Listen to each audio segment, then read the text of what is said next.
Yes. I am making another video today because something came across my desk and I didn't want to wait. There has been an issue with certain Nintendo Switches. I'm not exactly sure how widespread this issue is because it hasn't happened to me, but a lot of people.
Literally every port on your router.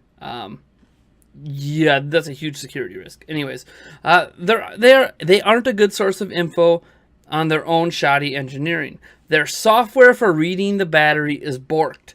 It's not an actual manufacturing issue. This exact procedure is terrible for modern batteries, and at best is a workaround that will see the issue come back. Yeah. And this other guy, Neil Gappa, provides some additional information. And he says it has to do with Li ions behavior, or lack thereof, under most circumstances. The software is trying to track watts in and out of the battery, but that's an approximation of what the chemistry inside it is actually doing. The only signal that's worth anything is a voltage drop when you get to under 10%. Essentially, nothing is 100% accurate in any of our smart devices and stuff. None of the battery percentages are accurate until you get under 10%. Anyway, so it says, if you drain and charge but never go low enough to reset the software state, any minor errors become exaggerated, and nobody's software is ever perfect. The short version is, if you aren't destroying your Li-ion battery with heat, it might be in better shape than it seems, though you'll have to work to get it to notice. My impressions of this issue is that Nintendo had a bug in their battery software that led to it losing track of reality much faster than most devices do. The problem will not go away as long as the Li-ion exists. And for those who don't know, that's like when people talk about having lithium batteries and all this stuff, that's a further breakdown of the type of battery a lithium battery is. And that's generally what all smart devices, laptops, the Nintendo Switch, etc. uses.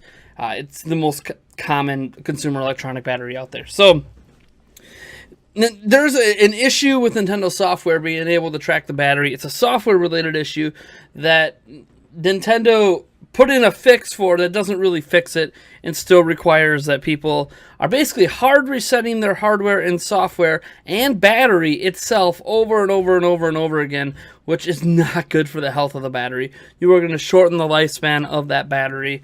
I don't know, I personally haven't had this issue happen to me, so it's not like I'm sitting here like, hey, that's great. And if it dies while it's still under warranty, that's okay too. Nintendo can send you a new battery. That doesn't mean your software is going to be able to read the battery, but and Nintendo just says, if these steps, they tell you to do don't work at all,